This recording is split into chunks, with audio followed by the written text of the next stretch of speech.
Morning guys, welcome back to the channel, welcome back to another video. Just want to say a massive thank you to everyone last night. I tried to get you all involved and ask you what you thought that this could possibly be that's wrong with it, and the reaction to that comment was absolutely amazing. I've woke up this morning, there's been over 1,000 comments on the video with recommendations, suggestions, and it really was overwhelming and fantastic. I love the fact that you all got involved and everyone had an opinion. It was absolutely brilliant. Easy start, we'll start there. That was the majority of people said stick a load of easy start up it, and to be fair, that's too easy. And that is the absolute last result. I'm not saying I haven't used easy start before, because I have, and I think anyone in the motor industry has as well, but ether's not good for a car, and I really do want to use that as an absolute last resort. Noid lights, quite a few people mentioned Noid lights, and Chris said this morning we didn't actually try that, Rob, and we have got Noid lights. I'm just gonna he's got that on there now. Do you want to flick that over, Chris? You might have to push the button again, sorry mate. We didn't do a Noid light test, which was a bit annoying because we should have done that, so bear with me. Yeah, ready, mate. And there you go. So we've got the correct power, the correct pulse to the Noid light. We're going to go round and check each and every one of them, and after we've checked them and they're all okay, we are going to take off the plenum, remove the injector rail, and yep, we're going to be stealing the injectors out of Chris's Discovery to try and get this old girl up and running today. I'll be back shortly.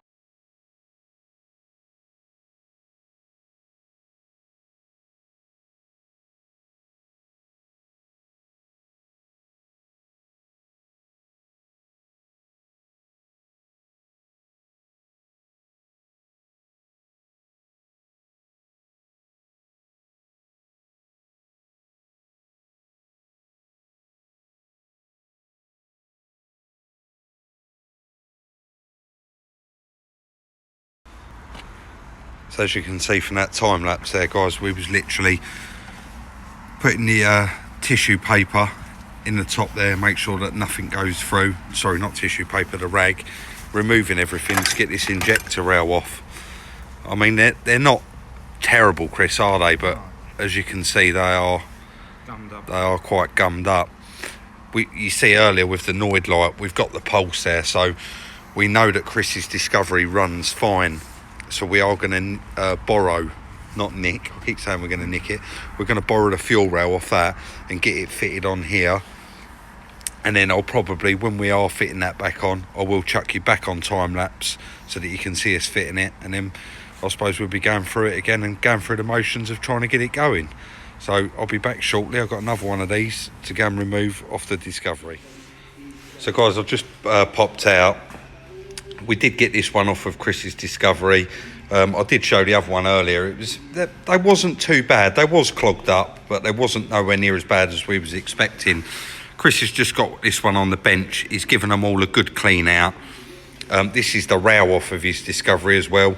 We've got the spray grease there ready to put on the O-rings, get this slotted in there nice, and then we're going to obviously try and run it up again.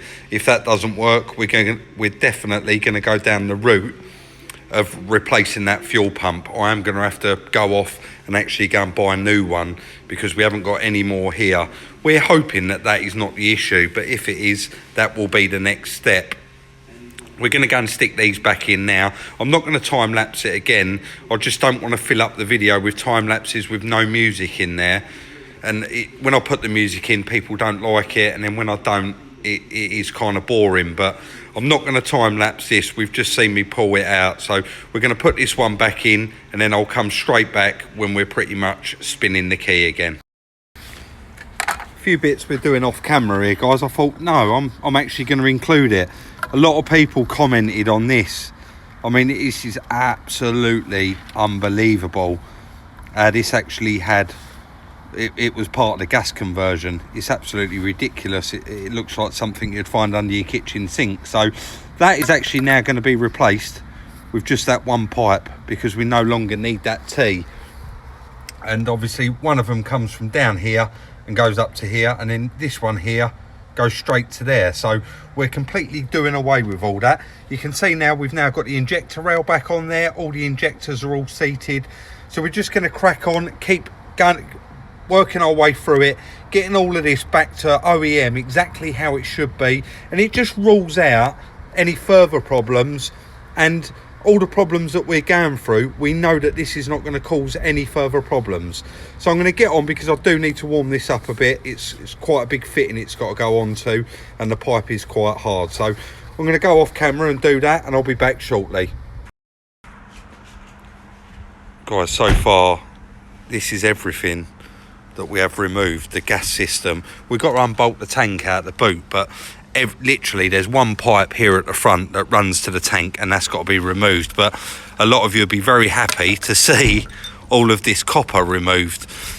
Chris has just finished bolting that up. Sorry, I've been helping him. We've just finished bolting this up. Everything is back together now. He's got his injector rail in there, so we're literally just going to chuck the air filter on there. Do you want to try and fire it up without the air filter quickly, or do you want to put it on? Can do. Yeah, spin it over. And what was it? Yeah, go on, mate. We're going to see if it fires up. If it does, we'll turn it off and probably put the air filter and that on it. Fingers crossed, guys, this has solved it. You might have to... What we do, we'll just plug it in. Just plug it in, yeah, in case. Yeah. I'll just pause there, guys, while we plug it in. Pause, that's it. I can push that on there, actually, can't I?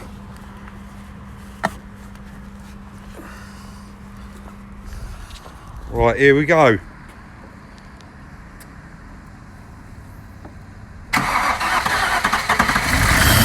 Yes!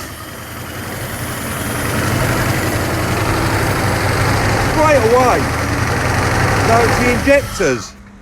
Did that cut out then, or did you turn it off? Turned it off. Right, we're going to bolt everything up, and we'll fire that up again. Yes. No, we do the timing. Oh, we're going to do the timing, etc. The laptop on the timing. I'll be back shortly, guys. What brilliant news, Chris. Brilliant. Guys, we haven't got around setting it all up yet, but we've just run it up, pumped the suspension up. It's going up and down exactly how it should. Chris has just gone backwards and forwards, just an inch, just to make sure it goes into gear. And we thought it'd be a good idea, let it run. All that crap that we put down the cylinders, etc., it is all burning off now. And we want to try and let it all burn off as much as we can, and then Chris will get in there with his laptop, set the timing up, and we'll just go through everything. But it sounds absolutely incredible. Chris, give that a little rev up for us, mate, would you please? There's no tapping or knocking, it's beautiful.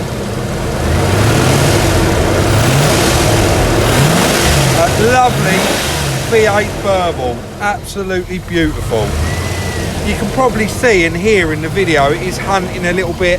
There's a lot of excess smoke burning off, but guys, this is amazing to finally hear this run after 9 years of sitting in that hole, and the engine sounds lovely. I hope everybody got as excited as I did, because I just watched that back and that was quite a loud scream I done there. But yeah, absolutely over the moon now it's up and running. We're going to go down and get another can of petrol. We did pump quite a lot of it out into a can, so it is showing us low.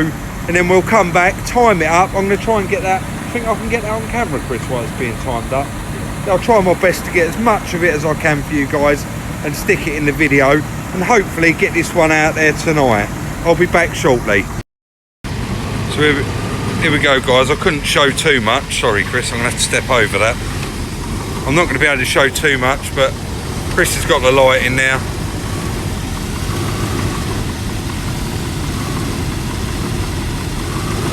What's that got to go to, Chris? Straight to the mark. That's it. So that's at 6 now. 6 degrees before TDC. 6 degrees before TDC. Yeah, we're going to turn it off, tighten that up, and that is the timing. All done, guys. Everything out of the way, had a bit of a tidy up. Put this rear suspension airbag back on. I'm going to walk out in the yard. Chris is going to take this for a little drive and see how he gets on with it. Try and get a bit of the crud off the brakes, because we do plan on putting this inside now and keeping it inside. Try and dry out everything, and just when we're working on it, it's going to be a lot nicer that everything's all dried out and ready to go. You ready to go, mate? Give it a go.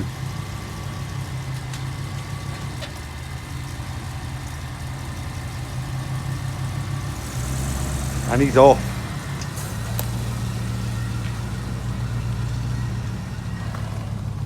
It stops, and the brake lights work, guys, would you believe? You can hear the brakes binding, the rust on them.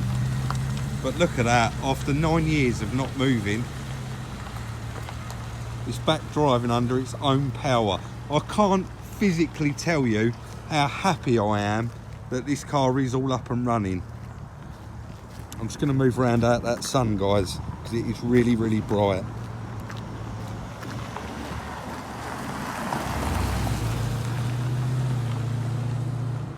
It sounds absolutely incredible, the engine in the car. I can't believe, you know, it's quite high mileage, which doesn't make a blind bit of difference on a car of this age, but the sound of it, it's like a Swiss watch. It really does sound absolutely incredible. It's just turning around at the top there.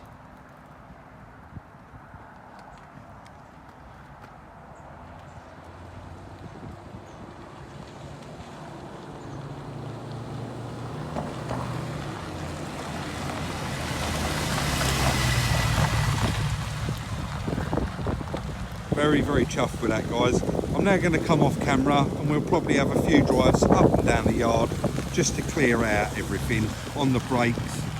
Get it up to temperature, get the heater going, try and dry a few more bits out. I'll tell you what I'll do, I'll jump in there and get Chris to drive up there and back with me in the passenger seat, and I'll film that. Guys, thank you all again for following this journey with us. It's absolutely incredible. I am just about to wrap this video up, but I just want to start it one more time just to show how good it is now and how quick it fires up with absolutely no messing around whatsoever. Listen to that, guys. It's just instantaneous and sounds absolutely incredible. We're chuffed to bits with it, me and Chris, to be honest. We have got a bit of running around to do now. We've got to plug the ECU back in, the original, check that that's okay. Go round, tighten up a few loose ends. We're going to completely rip out that gas conversion, what's left of it in the boot there. We're going to be taking the tank out tomorrow and all the pipe work that runs underneath the car up to the front. You probably see in the video, we have actually removed all of it now. All that's literally left there is the pipe, and that's going to be getting removed tomorrow. Guys, the plans going forward for the car is going to be, it is now going to live inside. We are putting it away this afternoon, and it's not going to be left outside anymore. So it's certainly not going to get any worse than what it has done. So tomorrow we are going to remove that LPG system, what's left of it, i.e. the tank and the plumbing. Then we are going to go right through this car, check all of the lights, all the indicators, the washers, the wipers. We're going to do a bit of a pre-MOT check on the car tomorrow, and then we are going to take this car for an MOT and see what we're up against and see what it fails on. Let me know what you think in the comment section, whether that's a good idea. We are going to go ahead and do that anyway, but I love you guys getting involved. The comments, the thoughts, the suggestions, everything. We really do enjoy reading through it, and it really does make interesting reading, and there's some fantastic ideas. We really did enjoy reading through them and picking a few of them out. The easy starts ones really did tickle me. I mean, it is the easiest thing in the world to do is put easy start in it, but like I said in the beginning, it is no good for the car. Guys, I'm waffling on, sorry. That is going to be a wrap for today's video. If you haven't already, please consider subscribing to the channel. This is an amazing project, and there is plenty more coming in the future. Don't forget, please check out the merchandise store that is now up and running, and we really would appreciate the support. If you haven't already, you can follow me for little sneak peeks during the day when I'm doing these projects. On Instagram, it's Salvage Rebuilds. And yeah, that's it, guys. That is the end of today's video, and hopefully there will be one tomorrow for you. I want to keep trying to pump these out there. I know that everybody's getting excited about it, and I want to just keep doing it as often as I possibly can. Don't forget, please like, share, subscribe, and give it that thumbs up. It really does help the channel grow, and we sure do appreciate it. I'll see you in the next one, guys.